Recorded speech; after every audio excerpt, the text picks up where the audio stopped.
What's up, everybody? My name is Big Cam and welcome back to another Comically Boston breakdown episode. And today I am continuing on my season 1 of Peacemaker breakdown. Yesterday episodes 1 through 4 came out in a big chunky breakdown, and now we are finishing with episodes 5 through 8 breakdown for Peacemaker season 1, with episode 5 titled Monkey Dory, episode 6 titled Murn After Reading, episode 7 titled Stop Draggin' My Heart Around, and episode 8, It's Cow or Never. And this has been a great season 1, and Peacemaker season 2 comes out tonight when I'm recording this Thursday morning. So later tonight, Peacemaker season 2 episode 1 drops, and I can't wait to see that. And breakdown for that will be coming out Friday afternoon. This video will be coming out Friday morning, so later Friday, Peacemaker season 2 episode 1 breakdown will be coming out, and then 8 weeks from there,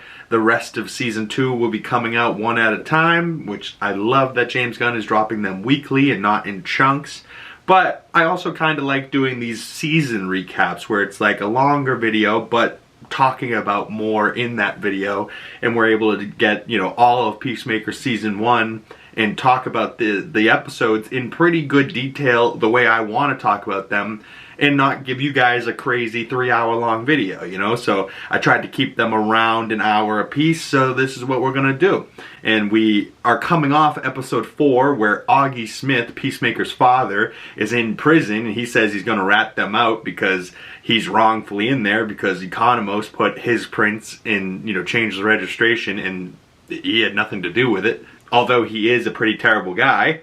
We also learned that Peacemaker didn't kill Goff the butterfly and actually kept him in a jar, and he's keeping that secret from the rest of the team. And speaking of secrets from the rest of the team, Murn, the boss of the team, is actually a butterfly. We learned that at the end of the last episode where his tongue comes out and he's like drinking the fluid out of his bowl and feeding.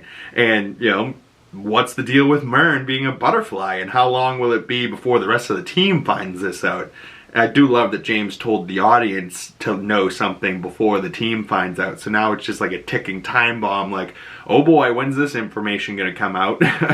But we open up episode 5 titled Monkey Dory with Peacemaker, and he opens this episode by taking a raw egg shot. And he puts salt and pepper in it, and it's literally a shot of a raw egg. And John Cena just drinks it. I'm like, oh god, I think that was for real. And he didn't even flinch, like he's done that all the time. I'm like, oh, a raw egg shot? Gross. And then we see him feeding Goff and letting out Eagly for a morning fly. And Eagly brings him back a dead squirrel. And he's like, no, Eagly, I don't want to eat it. You have it, buddy. I love you too. And he's sitting there and he looks all strung out on the porch and exhausted. And like he didn't get much sleep, even though he tried to get some sleep, We then see Adebayo's wife comes over and is not happy with her for being so busy with work. And, she's like, we both lost our jobs to come do this, right? Like, what the fuck's going on? You gotta talk to me. And she's like, I'm so sorry, I'm late for work, I gotta go. So the poor wife, I felt bad for her in this moment. I was like, oh no. But as Adebayo leaves, she gets a text from her mother, Waller, and asking her if she's put Peacemaker's, planted diary in the trailer yet. And she hasn't done it yet. So we're still, that was like a mystery from episode 1. We're now 5 episodes in, and we're like, oh boy, when's she gonna plant this diary? And how bad that's gonna turn out. We then see Murn is briefing the team on the butterflies and everything they know about the butterflies with a PowerPoint that Economos made, and he seems to really enjoy his PowerPoint. And Peacemaker points out how shit it is. He's like, this is a shit PowerPoint, Diebeard. And he starts being mean to him, all because really he's mad that Economos framed his father and sent him to jail. And then he goes on a long rant of names that he could have changed the registration to instead of his father. And the names go as Ariana Grande or Drake. And apparently those are the first 2 and only 2 that James Gunn put into the script. And then John Cena and the rest of them just started throwing out names and they rolled with it. But the rest of the names go Ariana Grande, Drake, Brad Pitt, Payne Stewart, Doug the Pug, Khloe Kardashian, the Red Tiger from Voltron, Fran Tarkenton, Joe Montana, Joe Montana, Eddie Murphy, Michael Jordan, Michael B. Jordan, BTS, Eugene Levy. John Lovitz, Danny DeVito, Will Ferrell, Howard Stern, Baba Booey, Robin Ophelia Quivers, which I think is the Robin woman that is with Howard Stern, like his guest host. Alice Cooper, Ozzy Osbourne, Sharon Osbourne, Bill Cosby, he just got out, he's got time on his hands. Amy Winehouse, and Cosmos goes, she's dead! Optimus Prime, Shipwreck, Cobra Commander, which I think is G.I. Joe. The cunts from Riverdale! and apparently when John Cena said the cunts from Riverdale, the entire crew fell out laughing, and John Cena just kind of took a bow, you know, trying to make everybody in the room break. But the real point of this meeting isn't for John Cena to yell names at Economos on who he could have put on the registration other than his father. The real point is that they are meeting and going over the butterflies because they are going to go to the Glen Ty bottling plant and check that place out and see, you know, if that's where the cow is and all the fluid is going, you know, to feed the butterflies. And then we cut over to the intro, which you never skipped. And then we come back to Chapter 5, titled Monkey Dory, written by James Gunn and directed by Rosemary Rodriguez. And we come back to see Augie is talking to Detective Song, and he calls her Lucy Liu, and she's like, why? Because I'm fucking Asian? And then she calls him like Jeff Gordon or something, and like a bunch of other just generic white names. She's like, I'm running out of white guy names. And, you know, they test his fingerprints in that, you know, he says that his fingerprints aren't on the scene of the crime and, you know, Peacemaker did everything. So they're checking his story. And then Adebayo tells Peacemaker to take it easy on Diebeard. And Vigilante says it's just Peacemaker's personality to be a bully and give people terrible nicknames that are mean and offensive to them. Like he did to Vigilante's brother, calling him Prince Charming. And he goes, that your brother was a handsome man. I think he took that as a compliment. He goes, I don't think he took it as a compliment that you named him Prince Charming because his dick was shaped like a scepter. And he goes, it was heavy at the end. And then he goes, he called me Thimble. And Adebayo looks at Peacemaker and he just goes, like just a little thimble. We then see Peacemaker and the rest of the team are in the van jamming out, saying, it's fucking game day, bitches! And the song is Fight Song by Sin Sister. But Harcourt turns off the music, and we get this funny banter amongst the team as they chat, and they, like, talk about, you know, I'd rather hear friggin' jazz music than the sweet silent sounds of Vigilante farting back there. And he goes, no, I didn't. He's like, you know, starts making fart noises and shit. And then, you know, him and Adebayo go back and forth for a moment. But then Economos and Peacemaker bond over their shared love of the band Hanoi Rocks. And Economos has an 11th Street tattoo on his arm.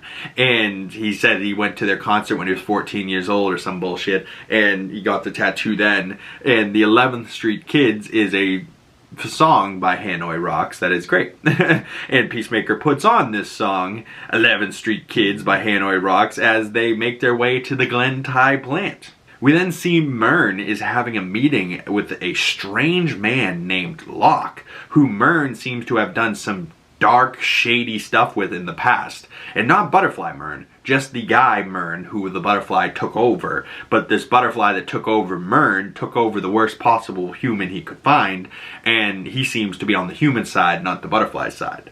We then see Detective Song figures out that Augie's fingerprint story checks out and they don't match, so she goes to the witnesses to try and press them. And it's the weird couple, Amber and Evan, that we saw a couple episodes back, and poor Amber has that pussy boyfriend, Evan, and Evan immediately gives up information, and Detective Song didn't even have to say anything. She just stared at him and he caved, and she's like, Evan, you fucking pussy! So, you know, Evan caves, tells her all the information he needs to know, and they say that it really was Peacemaker and not the White Dragon. And, you know, now they're like, well, great, now we have to free the frickin' White Dragon to arrest his son, Peacemaker, and they're like, we have no choice.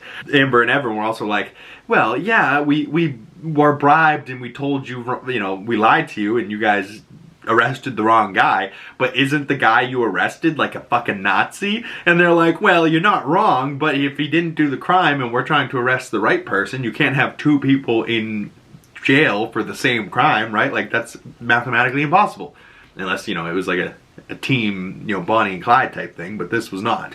This was one man did something and then they arrested the wrong guy, so then they can't have two people in there for the same thing, right? Even though the White Dragon is a Nazi son of a bitch. The team then arrives to the Glen Ty bottling plant and they're about to go in, and Vigilante says he wants to go in with a chainsaw, but Harcourt makes him put it back and he goes, "God damn it, I'll never be able to fulfill my dream of killing something with a chainsaw." Adebayo and Harcourt then play Rochambeau, which is rock, paper, scissors, but the better name for it. Rock, paper, scissors, Rochambeau, and the loser got Vigilante. And Vigilante's like, "What was rock, paper, scissors for?" And they're like, "Don't worry about it." But they split up, and poor Harcourt lost Rochambeau, so she had to go with Vigilante, and Peacemaker goes with Adebayo. And Adebayo looks at Peacemaker, and she's like, "You're gonna be cool, right?" And he's like, "Yeah, dude, I'm cool." And she's like, "Okay, you're gonna be chill?" He goes, "I'm chill," you know? And she goes in, walks up to the front desk, and she's like, "Hey, how you doing?" And Peacemaker comes in and shoots the lady at the front desk right in the fucking head and blows her head off, and then starts shooting other people. And Adebayo's like, "What the fuck?" And she's like, he's like, "X-ray vision helmet, I can see their brains." And she's like, "Dude, what the fuck? You said you were gonna be chill." And he goes, "Do I not look chill right now?" You know, he does this little shoulder shrug, and I was like, yeah, I guess you can do crazy, aggressive shit and still be chill as hell about it. But the X-ray vision helmet, I guess, is a perfect beacon of freedom for this very moment, you know, like where he needs to be able to see into the people's brains and see if they're taken over by butterflies. It's making things real quick and simple for him. He just walks in, goes, "Oh, that person's a butterfly," blow their head off. You know, like, God damn it. Harcourt then finds 1,000 boxes filled with the jars of the butterfly food. And Adebayo is just watching Peacemaker as they're walking through, and he's got the X-ray helmet, so he just keeps killing these things. And then he starts shooting them, and then she starts, you know, putting a second shot into them afterwards. And then she does it like once or twice, and then she goes to do it a third time, and he goes, "Hey, you don't need to shoot him after I already killed him." And she's like, "Oh, okay." We then see Vigilante and Harcourt get trapped in a computer room with a gorilla named Charlie, who is the one who escaped from the zoo a couple episodes back. But this gorilla seems to be, you know, smarter than a normal gorilla. And it starts to beat up the two of them. And Peacemaker is like, "Ah, goddamn it, running out of time. I've lost my patience. Let's try it this way." And he goes to throw a grenade, and he goes, "Oh, I tied this grenade to a Russian tank shell." She goes, "Why not just throw the grenade?" He goes, "A grenade blows up like 2 people.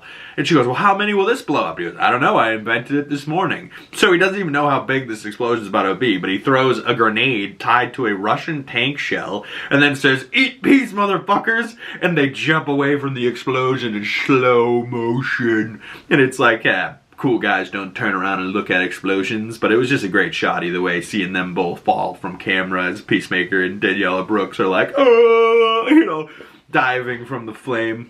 And Adebayo goes, "Run, Adebayo, would have been appreciated." And he goes, "Really? I need to tell you to run from a fucking bomb?"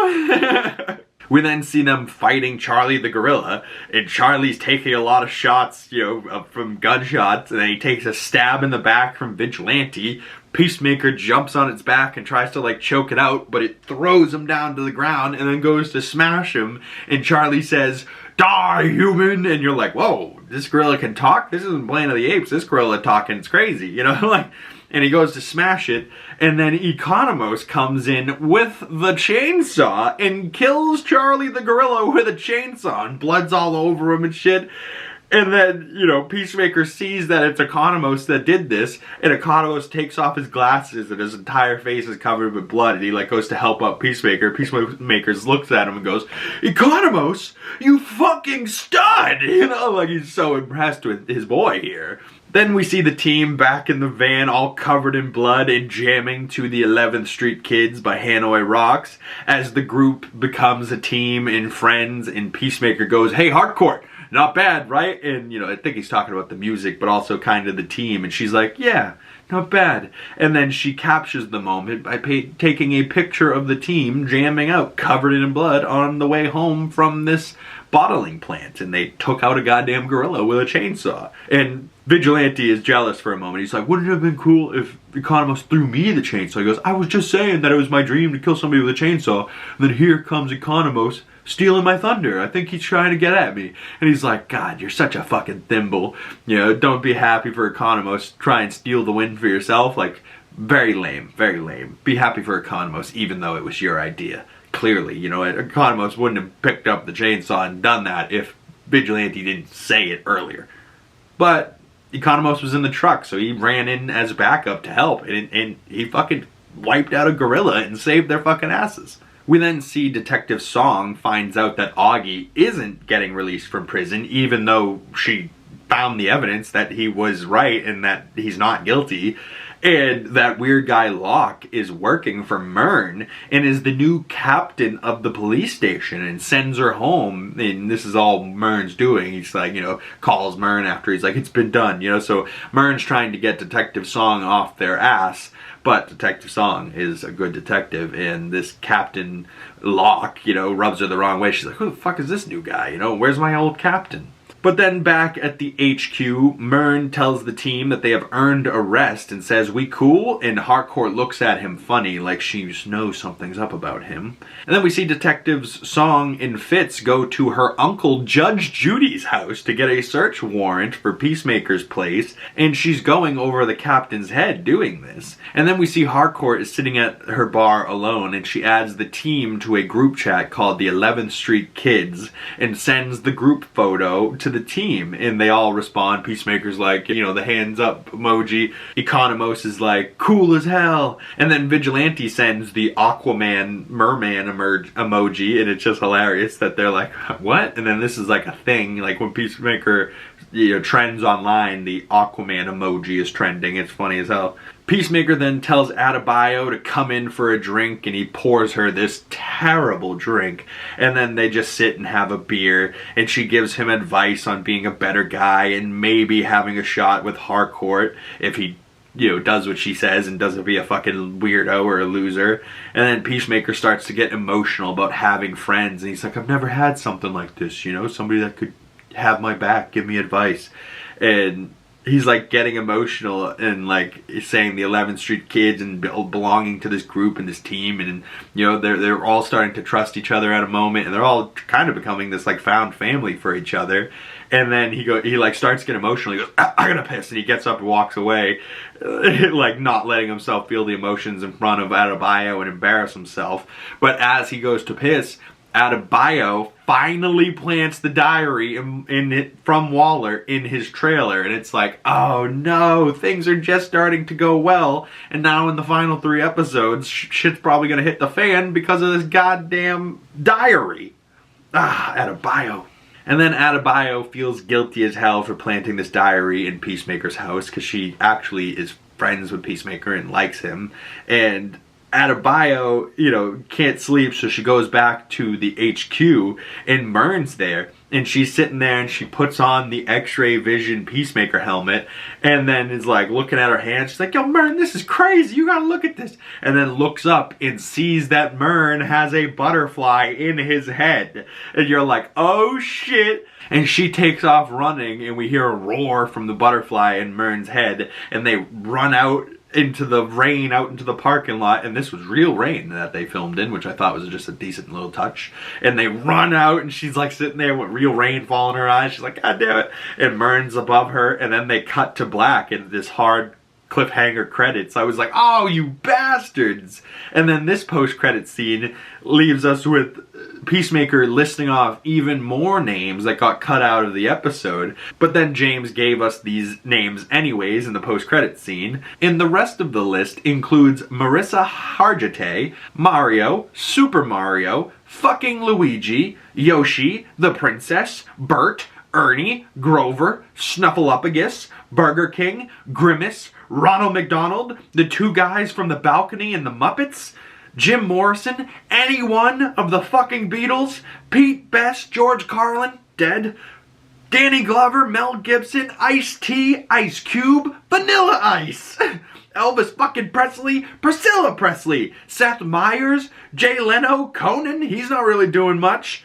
And then Economos goes, okay, maybe I could have used any one of those names that you said, but not Ariana Grande. She looks too innocent. And he goes, possibly. Possibly. And then they cut, we head into episode 6. But I thought that was a hilarious way to end episode 5 with just like that crazy list of names, and like that was like a meta episode with him tossing names out there. And there's actually even more that ended up on the cutting room floor, because I'm pretty sure there's a take where he goes, James Gunn, Freddie Stroma, and that's Vigilante and James Gunn, you know, so they're like, oh, well, can't use that. But then we head into episode 6, titled Murn After Reading, and the title is definitely a nod to Adebayo just finding out Murn's a butterfly and burning his cover, and it's also probably a reference to the movie Burn After Reading. And we open right where we left off, with Adebayo running from Murn out in the rain, and he tells her to stop, and he says, I'm not going to hurt you, and Harcourt walks up and says, we need to talk. And we find out that Harcourt already knew that Murn was a butterfly, and when she called him out, he came clean. And we find out more about Murn, and he gives this chilling dialogue of a butterfly Murn talking about the real Murn that he took over and how terrible a human he was. But even he could change, and that he felt that there was good in him even though he did these terrible things. And Economos also knows that he's a butterfly, but he plugs his ears and pretends that he doesn't hear it so that he doesn't have to lie to Waller. And we also find out that Waller doesn't know. So Murn's a butterfly, and he's on our side and wants to stop the alien invasion. So we also learn that Goff, the butterfly, is a female butterfly, apparently.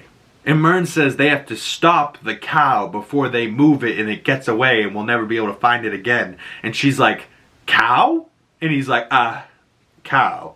And, you know, so now we're going to be explaining what the cow is for the remaining 3 episodes, and this space cow is going to be very important. And then we cut over to intro, which you never skip, and we come back from the intro with the Chapter 6 title card, Murn After Reading, written and directed by James Gunn. And coming back from the intro, Peacemaker is in a classroom talking to children on how he defeated Kite Man, and he gives all the kids mean nicknames and shit talks them. And this is all for janitor Jamil, who we met in the first episode. This is for one of his kids is in this class, and you know, it was a favor for Jamil, but Uncle Peacemaker is coming to talk to the class, you know. It's like, oh fucking Christ, this guy should never be talking to children. And one of the kids in the classroom asks Peacemaker, do you have an origin story?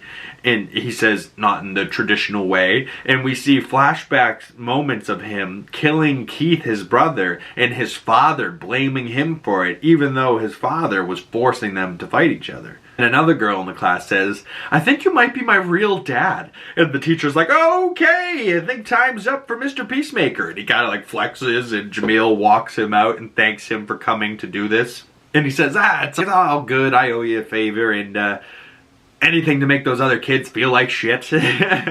We then see Augie, Peacemaker's dad, is getting out of prison and says to Detective Song, see you soon, bitch, or as your people say, ching chong chickadee chopsticks. Like, what the fuck? And then Locke comes in pissed. He's like, what the fuck, he's supposed to be in jail. And she had Augie released, and her judge uncle clearly was the reason that she was able to go over the police chief's head, in that he didn't know about any of this. And, you know, so Augie gets released, but Detective Song and Fitz go to arrest Peacemaker now. And Augie gets a ride home from one of his little KKK minions, and he says, I'm gonna go shower, get my dick sucked, and then I'm gonna do what I should have done a long time ago, and I'm gonna kill my son. And they're like, hell yeah, you know, like, what the fuck. And then Harcourt shows Adebayo that Economos really does plug his ears whenever bringing up that Murn is a butterfly. And they were talking about if they could trust him or not, but they're trying to track down the Glen Ty source of the amber fluid and where it's coming from. And Economos is like, hold on a minute, let me see what I can do. So Economos is going to go work on trying to track down where the fluid is coming from. We then see Detective Fitz and Song are gearing up to do a raid on Peacemaker's place because Song was able to get the warrant from her uncle Judge Judy. And Vigilante comes over to Peacemaker's house and knocks on the door funny, and he's like, how'd you know it was me? He goes, you're the only one that knocks that annoyingly. And Vigilante sees that Peacemaker kept Goff in a jar, and Goff, in the jar, starts drawing a peace symbol on the inside of the jar, and he's like, what the fuck is that? And then we see Peacemaker and Vigilante are trying to communicate with Goff. And Peacemaker sets up a simple system. 1 tap means yes, 2 taps mean no. And Vigilante struggles with this system. And Peacemaker blows up at him and yelling at him. He's like, there's 2 rules, goddammit. 1, yes or no. 2, don't be an idiot. And he goes, well, how am I supposed to follow that second rule? And he goes, ah! You know, like he screams in his face. It's one of the funniest parts of the show. But it's like so random, it's so funny. But it's also just like Peacemaker on his last nerve and Vigilante just being so dumb. But as this is happening, we see Song's team surrounds Peacemaker's house as they're interrogating the butterfly Goff. And Murn's trying to call Peacemaker to warn him about, the cops and the arrest warrant, and he's not answering, so Murn has to call Vigilante's phone, and Vigilante's like, I don't know anyone by the name of Vigilante, you don't know my identity, still playing that card. And Peacemaker takes the phone, he's like, what's such a big hurry, Murn? What's such a big rush that you gotta call Vigilante to get a hold of me? And he's like, there's cops there with a police warrant, get the hell out of this. And now they have to try and rush and find a way out of his trailer, even though it's surrounded. And the warning comes just in the nick of time as they're able to climb out the roof hatch of Peacemaker's trailer, and Vigilante tapes Goff to his body so that his hands will be free when he's, climbing up out of there. But also he taped a jar to his body, and it's like, what the fuck, okay. And then they're hiding up in a tree behind Peacemaker's trailer. And the cops find Adebayo's planted diary in his trailer. And then Vigilante is like, he's like, where's your car? He goes, I didn't bring a car. I thought we were going to, have a day off and get drunk. And he's like, good. And he's like, what? He goes to like mime drinking, and he falls out of the tree and crushes the jar. And the butterfly Goff gets loose and immediately goes and flies directly into Detective Song's mouth, killing her and taking over her body.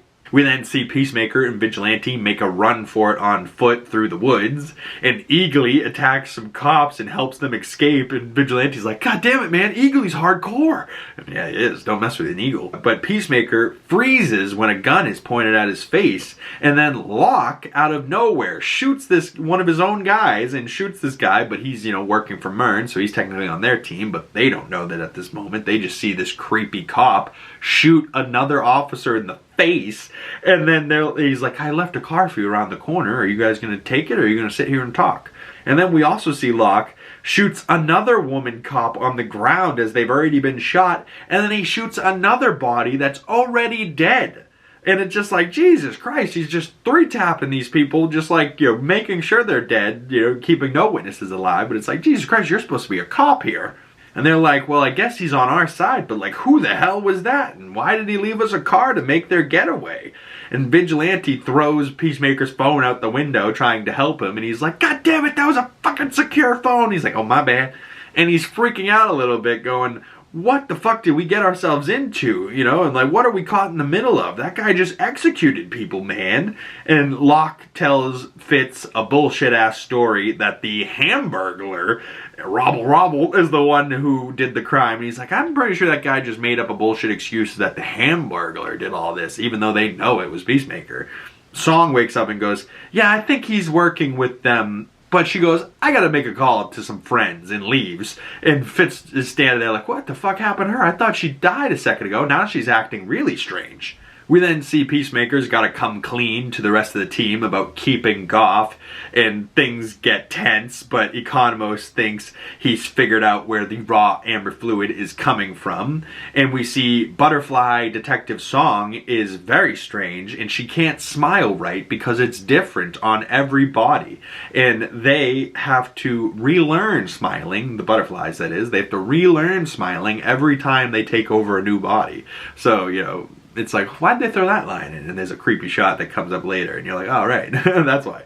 We then hear Monsters by Reckless Love plays as a bunch of butterfly ships land, and Detective Song takes all of the butterflies into the police station, and then all of the butterflies take over all of the cops in the police station, including Locke and her partner Fitzgibbons.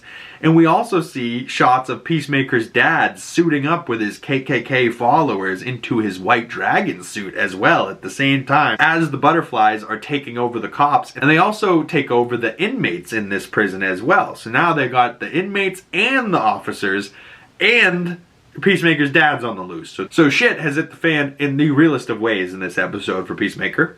And then we see this creepy shot as the inmates and the cops are all walking out as it says, "She's my beautiful monster!" As we see that none of them can smile and that they're all, you know, these humans that have now been taken over by these monsters. And it's like, holy shit. None of them can smile. Locke sitting there like, you know, like being a weirdo. We then see Adebayo goes and talks to her wife and says that she's not made for this shit once again. And this is one of a few times we've heard her say this about herself in the series. And she's like, I'm not made for this shit.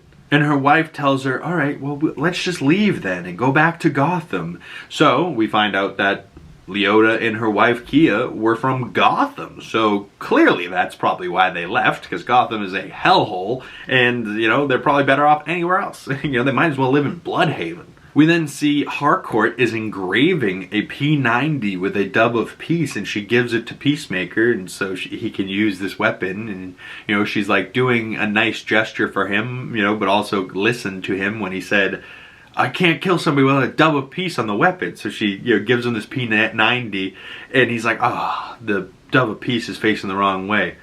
I mean, no, it's great. I love it. Thank you. And then he says, I think I said that about the dove of peace just because I don't want to kill anybody anymore. And she's like, listen, I don't know if this is the time to go all fucking kumbaya on us. And he's like, no, I'm cool with killing alien bugs, but I just don't want to kill people anymore. And she's like, yeah, well. And she goes, I don't think you're a complete piece of shit anymore. Maybe like 85% piece of shit. But the rest of him... And it gets like a little head nod. And she says, good night, Chris. And he tries to say good night back, but doesn't know her first name because they've never been on a first name basis. And she turns around and says, Amelia. And he goes, good night, Amelia. Right, so now we learned Harcourt's first name is Amelia. Amelia Harcourt is her name that we're now hearing for the first time. And the only reason we knew Amelia was her first name before this was just because it was in the credits listed as her character name. But this is the first time it's been said 6 episodes into this Peacemaker series. And then Harcourt leaves and Peacemaker sits down at the piano and plays this ballad of Home Sweet Home on the piano. And then Vigilante comes in and says, I thought you said you didn't write a diary. And we cut to see that the Butterfly cops have put Locke on TV in Peacemaker's diary on the news. And he's like, what the fuck? And then we cut to the credits as Kiss Me Deadly plays by Lita Ford. And then the post-credit scene of this episode is the weird cop Locke acting even weirder and funnier, but like chilling and scary and creepy. And like the only thing this post-credit made me think, seeing him like act so weird over a dead body, and then like being like, and then like literally just losing his mind to himself. And I think James Gunn just kept the camera rolling, and this actor was just so funny that he was like, yeah, this can be the post-credit scene. But the only thing I could think seeing this guy was, wow, this guy would make a creepy, crazy Joker, you know, like an older Joker, but creepy. And he had the face for it, like the, you know, like creepy jaw, smile, like, yeah, he would make a great Joker. But, you know, I love that Amelia and him are having a moment, and then that chilling, you know, rendition of Home Sweet Home on the piano leads into the beginning of the next episode. But God, John Cena playing piano in his free time ends up making its way into this scene as he's playing this song. It's like, that's so beautiful. And, you know, this chaos and craziness of this show, all of a sudden there's little beautiful moments like that where, you know, Harcourt and Peacemaker have this like loving moment, and then he has this like sad moment in remembrance of his brother, you know, like crazy.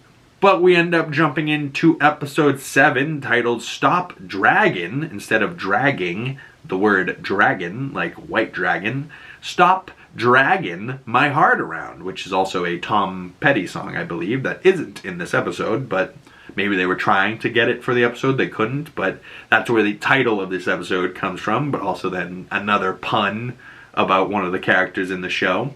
And we open on a full flashback of Keith, Chris Smith's brother, that Peacemaker killed, and this is back when they're younger, so we see a full flashback of Keith and Chris jamming out to Home Sweet Home in their room as, you know, his brother's teaching him how to rock on forever and headbang. He's like, there's no bad time to rock, you know, like, and then we see his father making them fist fight and egging them on and saying, Chris, you hit like a pussy, you know, and like talking shit to him as they're fighting, and then all of a sudden Chris lands just a solid punch, and his brother starts like foaming at the mouth and shaking on the ground. He's like, he's doing the worm. And he's like, kid, he doesn't understand what's going on. And his father like, Keith, oh God, Keith, you fucking killed him. You fucking dipshit, you killed your brother. You know, like, and his father blames his son for killing his other son. And this is your fault, dumbass. Why do you have two kids fist fighting? And then, like, you know, slowly taking your time to jump in, you know, not trying to get a hospital or anything. They just, like, sit there and let Keith die and then just blame his son for the next 40 years. Like, no, Augie, this was your fault. And Peacemaker is like remembering all of this while he's staring at himself in the mirror of the bathroom, and then somebody's knocking at the door. And that's when we cut into the intro of this episode, which you guys know the intro, we never skip. And then this episode is written by James Gunn, directed by Brad Anderson. And we see that Vigilante was the one knocking at the door, and he's like, dude, you okay? And he says, Adebayo fucked him. I knew I couldn't trust these people. And then they walk into the other room and he's like, fuck, where's Judo Master? Fuck it, can't worry about it now. So Judo Master's on the loose somewhere. And then the White Dragon, we see, is tracking Peacemaker through all of the Peacemaker helmets that he stole from the closet. And he's carrying them around so they know exactly where Peacemaker is. But Peacemaker, Economos, and Vigilante are just pretending nothing wrong is going on, and they're heading to go kill the cow. We then see Hardcourt knocks on Adebayo's door and calls her out for being sent here to plant the diary in Peacemaker's trailer. And Hardcourt says, maybe I can sense your interior asshole. You know, and she was like, I could tell that you could tell the whole time. You know, like that type of shit. And we learn more about Hardcourt's personal code, and that the only lives that matter to her are the ones that she's fighting besides, you know, like, and the only lives that matter to her is her teams, you know, and like everybody else against the team is what she's on, you know, like, and Harcourt then finds out that Waller is her mother, and she's pissed, and she says, I fucking trusted you. And we see Judo Master escaped to go to a convenience store to get hot Cheetos.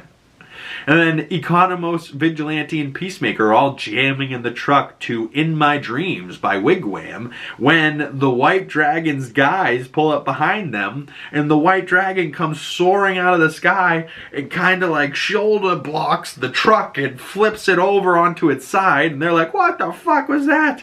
And the White Dragon has shown up to kill his son. Vigilante tosses some grenades to blow them back and buys them a couple of minutes to run off into the woods. And they figure out that Peacemaker is getting tracked by his helmet. So they tie the helmet that he's wearing to a raccoon, and Peacemaker gets his face all scratched up doing this. And he's like, God, that was harder than I thought it was going to be. And Economos is like, not wildly inconsistent in what I thought would happen if a grown man walked up and grabbed a raccoon. Like, but alright. We then see Judo Master beat up a couple of dickheads from the convenience store and steals their car. We then see Vigilante stole the KKK guys' cars and then passes out behind the wheel from his explosion wounds from the grenade, and he kind of like coasts off the road into a ditch, and I was like, oh man, this could have been really bad, but he passed out and took his foot off the gas, so he just kind of coasted to a stop, and the car just kind of rolled into a ditch rather than like slam into a ditch. And we then see the cops come to the apartment complex where Murn and Harcourt and Adebayo were staying, and where Murn met Locke that one time. So that's where the cops, and with Locke's new memories as a butterfly, know where they are. So they're trying to get out of there, but the cops arrive when they're still there. So they bust into Murn's apartment, and Song kills Murn and then grabs the butterfly and kills the butterfly too. So kills one of her own kind and the man, because, you know, he wouldn't give up information on, the rest of the team. And Harcourt and Adebayo were like right down the hall and heard all of this go down. So they like heard, Murn die. And Harcourt touches Murn's butterfly hand, and like it's like dying, and she like runs in and she's like all emotional when she sees Murn dead, and then she like is holding the butterfly's body and is like dies limp in her hand, and she like puts out her little finger and touches the butterfly hand for a second before the butterfly just dies in her hand, and she's like, what the fuck? What are we gonna do without him? And right as she says this, Judo Master arrives and runs in saying, ding dong, bitches! And they're like, oh god, not right now. And then Harcourt fights Judo Master, and Judo Master's like about to beat her, but Adebayo comes in and tases him unconscious. And she's like, yeah, you like that, motherfucker? And Harcourt's like, I think you got him. And she's like bleeding from the mouth. We then see Peacemaker and Economos make it over to Vigilante in the car that he stole, and he brought the Peacemaker helmets, so they're still being tracked, and he's like, I'm sorry, I thought they were expensive, and Peacemaker's like, shit, we gotta ditch these helmets, and he runs over to the woods to like ditch them further off than just the street, and the KKK members start coming out of the trees and chasing him down, and they tackle him in the streets. And the white dragon in him fight, and he says, I should have killed you when you were a baby. And he's got his foot on his chest, and Vigilante then jumps in and jumps on his back and starts stabbing him in the gaps of the armor. And he's like, the gaps in the armor, bro. So there were gaps in the white dragon's armor, and Economos comes with a machine gun and wipes out the rest of the KKK members. And then Peacemaker has to stand up to his father and beat his ass back. And the White Dragon says, even if you kill me, you'll never be able to get away from me. And Peacemaker shoots him right between the eyes. And the shot of him with the bullet between his eyes and like the blood in his mouth, just a creepy little like frowny face. I was like, oh wow, a little Joker makeup nod there to Augie Smith. And as Peacemaker kills his own father, he breaks down to his knees and starts crying. And Vigilante's like, dude, this is a weird moment for face muscle exercises. And Economos is like, dude, he's fucking crying. And he like steps over and tries to comfort him and touch his back. And he's like, tender, nice touching. And Economos is like, dude, stop it. That's fucking weird. Tender, nice touching. But then Harcourt asks Adebayo what she did before this job, and she says that she worked at a pet store, and she's like, oh fucking Christ, but she tells her that she's good at this job, and she's like, oh, maybe I will stick around type of shit. And getting that into her head, like, maybe I shouldn't leave, maybe I should stick around. And Peacemaker and Vigilante went to a vet to get Eagly stitched up, and Vigilante has the vets at gunpoint because they saw his face, and they're like, well, what do we do with them? Do we have to kill him? And they're like, no, let's not kill him. But then Adebayo witnesses Peacemaker pray to keep Eagly alive, and then Eagly gets up and hugs Peacemaker, and she takes it as a sign to stay, that she just saw an eagle hug a human. This time Peacemaker is actually able to get a selfie of this eagle hug, which is funny. And Adebayo decides to stay with the team, and decides without Murn who's going to be their leader, and Harcourt is going to be their new leader, and they're pretty unanimous decision. And the 11th Street kids break down their plan to kill the cow at Coverdale Ranch, and the butterflies are going to try and teleport the cow out of there before they get there. And when they do get there, they will have the place swarming with butterfly cops. And the team walks out to By the Grave of God by the helicopters. And not helicopters spelled the way it is. It's spelled helicopters, H-E-L-L-A, copters. Helicopters! Like there's helicopters up there. But as they're walking out, we get this great team-up shot of like the team walking, and Eagly's like over there walking with them as we see Peacemaker, Economos, Harcourt, Vigilante, and Leota Adebayo as the 11th Street kids, minus Murn, unfortunately, but I did like Murn while he was there. We then see Adebayo tries to apologize to Chris and he doesn't accept it. And then Economos turns up the music and says, "There's no wrong time to rock." And we cut over to the cops at Coverdale Ranch and we see the alien cow that's making their amber fluid for them to eat. And we see our first looks at the cow, and then that's what sends us into credits set to "Night on Fire" by Pretty Boy Floyd. And it's like, whoa, what a crazy penultimate episode credits, you know. And then the post-credit scene of this episode is Locke at his press conference where they were talking about the Peacemaker, you know, journal, and he starts talking about drying etiquette, and when drying yourself in the shower, it's important to swing the hips. Swing the hips when you're drying in the shower. Swing the hips. Can't be stationary just moving the towel. You gotta swing the hips. Swing them. As we then head into episode 8, the finale of Peacemaker season 1, and it is titled "It's Cow or Never," or "It's Now or Never," but it's cow or never. And we open on Peacemaker and Vigilante blowing raspberries, you know, as Adebayo is trying to apologize to Chris, and she gets through to him a little bit, and she starts telling him that he should stop letting that shit from his childhood define who he is. Even though he killed his brother and he killed his dad, now they're both dead. What, you're gonna still keep dwelling on it? No, you can't let that shit define you. And then we hit the intro for the last time for season 1 with this song, "You Never Skip Wigwam," whatever you want to call it. "Do You Want to Taste It?" I love season 1 song, and I can't wait for "Oh Lord" by Foxy Shazam and see what that song and intro looks like for season 2.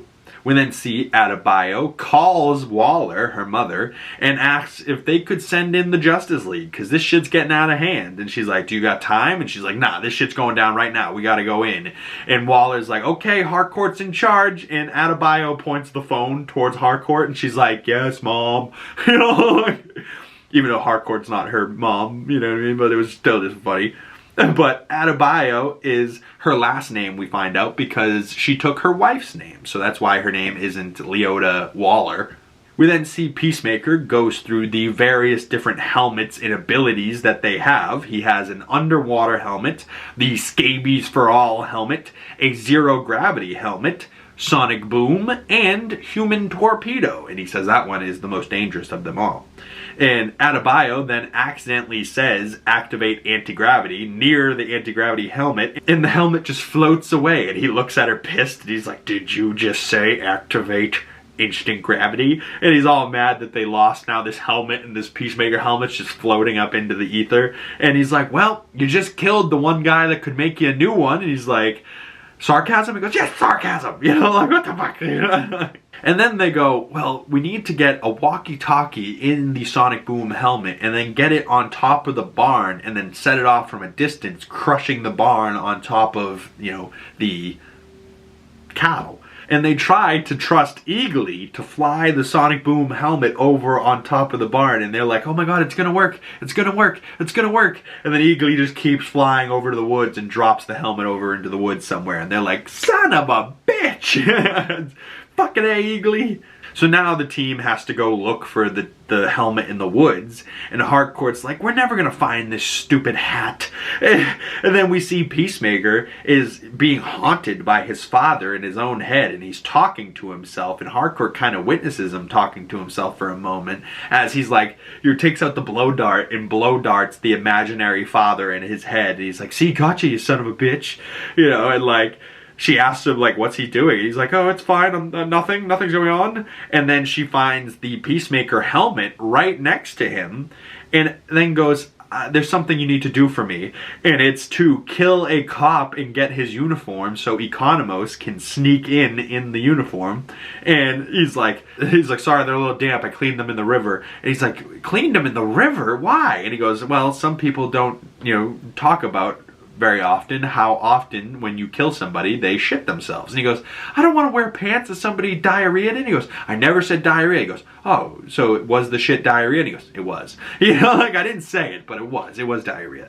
So now Economos just is wearing this outfit that the guy he just killed in shit himself in this outfit. That's just canon to this scene. Although we don't really think about it as he's wearing it, and you don't see like a shit stain in the pants or anything like that. But it is a fact that Economos is wearing an outfit that the officer shit himself in during this scene. Economos then says, how the hell am I going to sneak in and pretend to be a butterfly?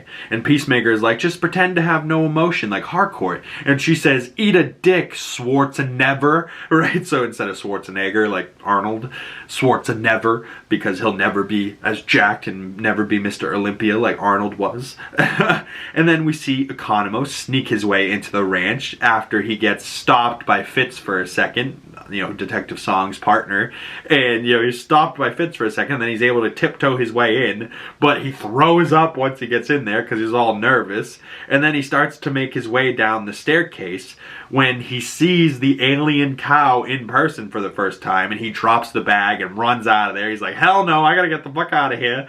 And as he's walking out, Fitzgibbon stops him again and asks him, hey, why the man that he took over, thinking that Economos is a butterfly, why did he do that to his beard? And Economos is like, and he has to answer truthfully because that's what butterflies would do. And he has to answer this guy and tell him that he dyes his beard and that he's a sad, depressing human being and he thought no one noticed, but until recently when this guy told him all the fucking time how bad it looked, and he just dyed his beard because he thought it would make him look younger, and then never bought good products. So this dye beard joke pays off into this heartbreaking finale moment, and Steve Agee gets this huge moment for dye beard, and it pays off. All these dye beard jokes for 2 movies and a TV show has now worked and paid off. It's so funny. But so the entire team is listening to him say okay, fine, I have a fucking dye beard, alright? And then he's like, we gotta get the fuck out of here. And one of the guys, one of these butterflies goes, hey, that guy just brought this bag in here. And they all, blow his cover, and he starts running through this field as the butterflies run him all down. And Adebayo goes to activate sonic boom, and the walkie-talkie slips out of her sweaty hand for a moment. She's like, oh fuck. So she picks it back up, and then she says it a second late, but the butterflies then start running from tackling Economos back to the barn, to check on their cow. And then she sets off the sonic boom 2, 3, 4 times.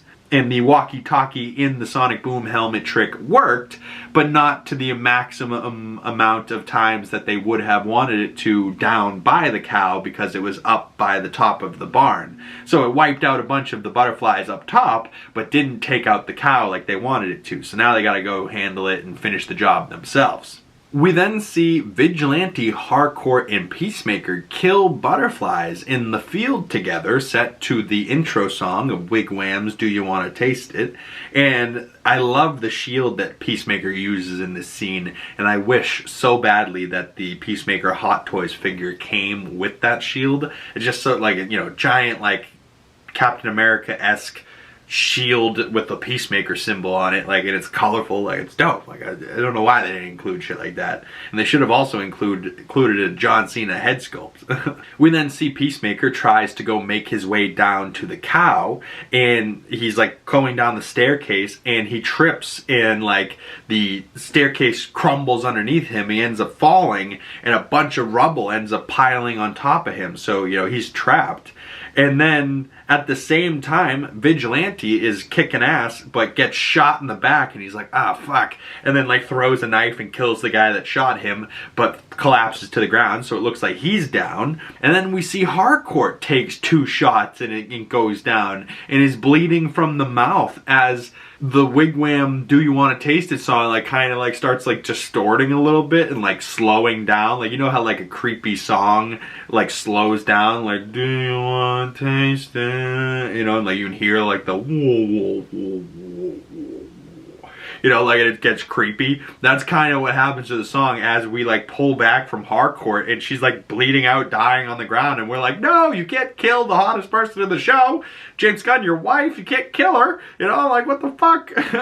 And Adebayo sees that Harcourt goes down, and Economos, she has the binoculars, so Economos is what the fuck, what happened? And she's like, Harcourt's down. He's like, what? You know, like the look on his face of like sadness, but also like worrying about Harcourt. Like he truly, you know, thinks she is a great leader and loves this girl, you know, like loves her as like a teammate, you know.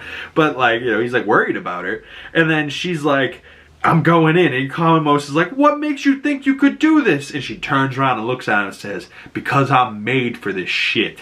And, you know, so all season she's been saying, I ain't made for this shit, and finally she embraces it, and that she is made for this shit, and that she's good at this shit. And she always said that she was good at firearms as she's running in, guns a-blazing, and she's just kind of like running through the field. You know, like, we just see butterflies start just going down as she's just like headshot and everything left and right.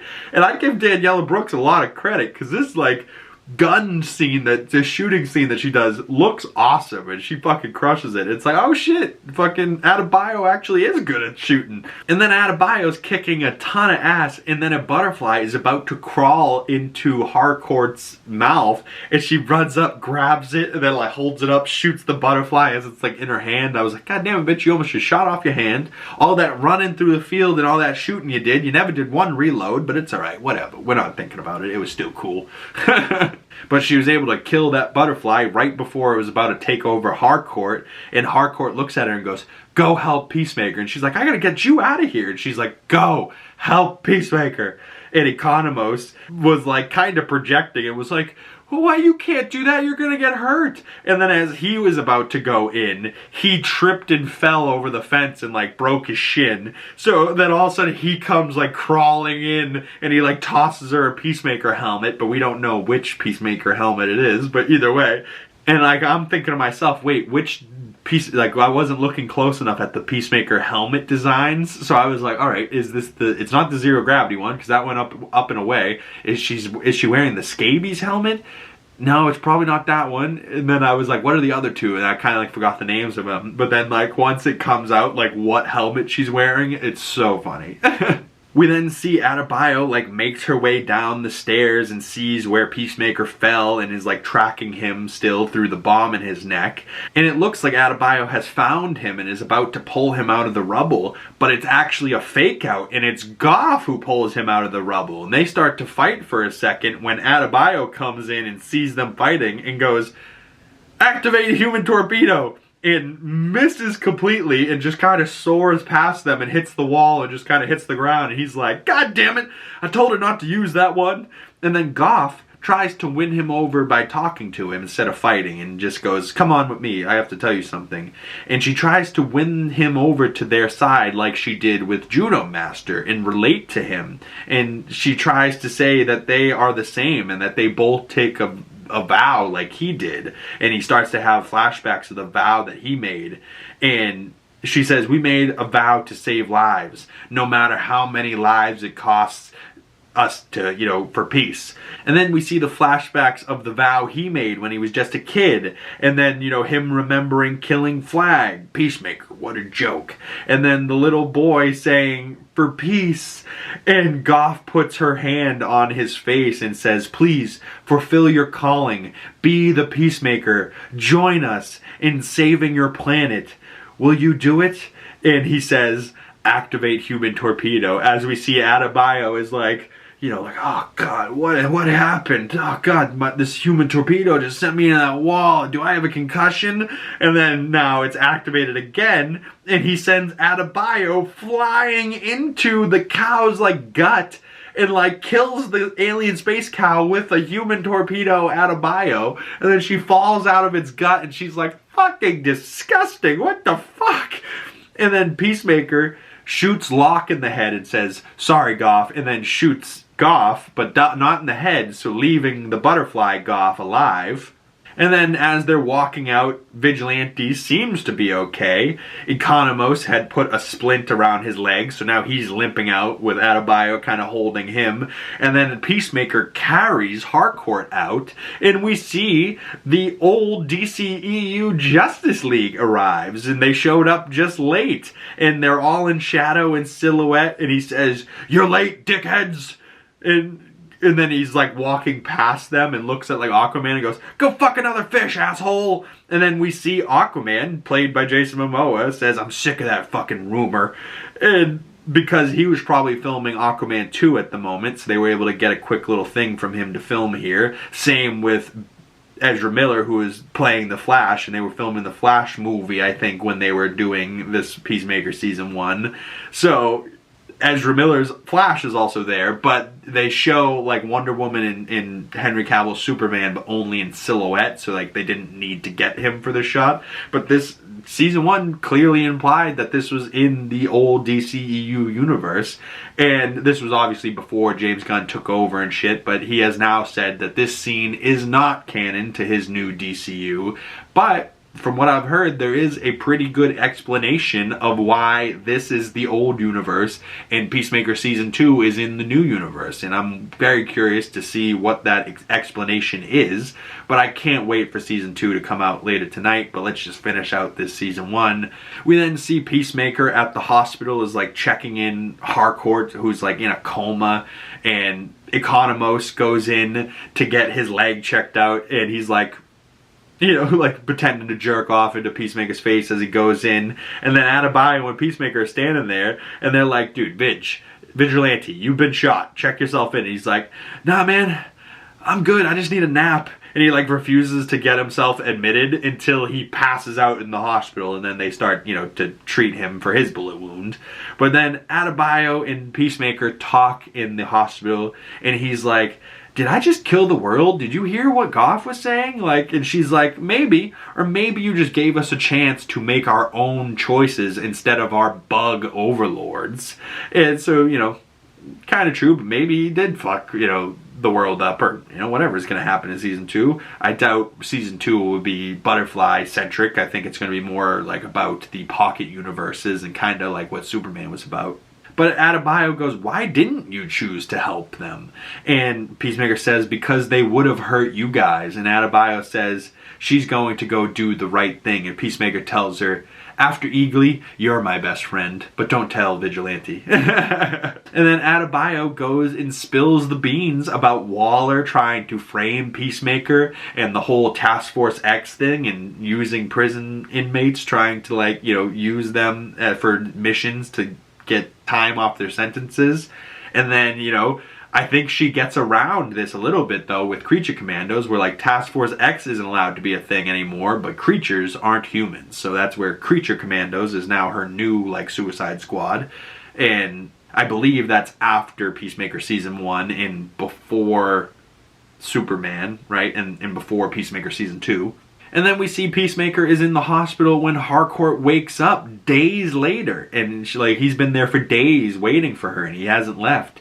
And she goes, they told me you've been waiting for days. And he just kind of nods and she reaches out her hand and they hold hands. And I just thought it was funny that, like, John Cena's giant beefy mitt of a hand and her, like, little dainty hand was just funny to see, like, holding hands. I was like, Jesus, John Cena's hands are massive.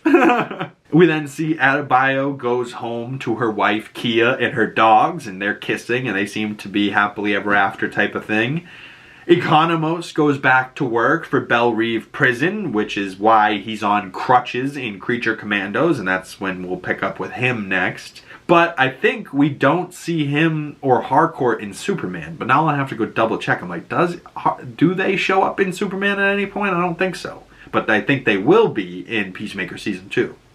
But I think they're not working for Belle Reve. They're working for Argus, which we do see Argus and Rick Flag in Superman. So maybe that's what they're going forward as. Instead of, like, Task Force X, they're Argus, and they're working for Argus, and it's like working for Flag, not Waller, even though I'm pretty sure Waller's still in charge. We then see a montage set to Apologize by the Last Vegas, and we see Economos putting his 11th Street Kid's picture on his desk and smiling at his new job. Vigilante and Peacemaker are being silly out in the woods.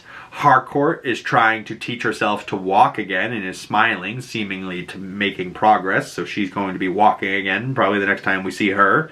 Goff is fed the last of the amber fluid that Peacemaker has, and James Gunn said that we're supposed to interpret this as Goff living off his last moments and last days with Peacemaker and Eagly, and he's apparently at some point dies after Peacemaker Season 1, but I don't think Goff will be in Season 2, and he dies off screen, I think. And then we see a shot of Peacemaker sitting on the edge of his porch, and the memory of his father is haunting him in his head as he like chugs a beer, and he's like, oh God, get him out of my head. And his father like sits down next to him and just kind of stares out, but his dad's not really there.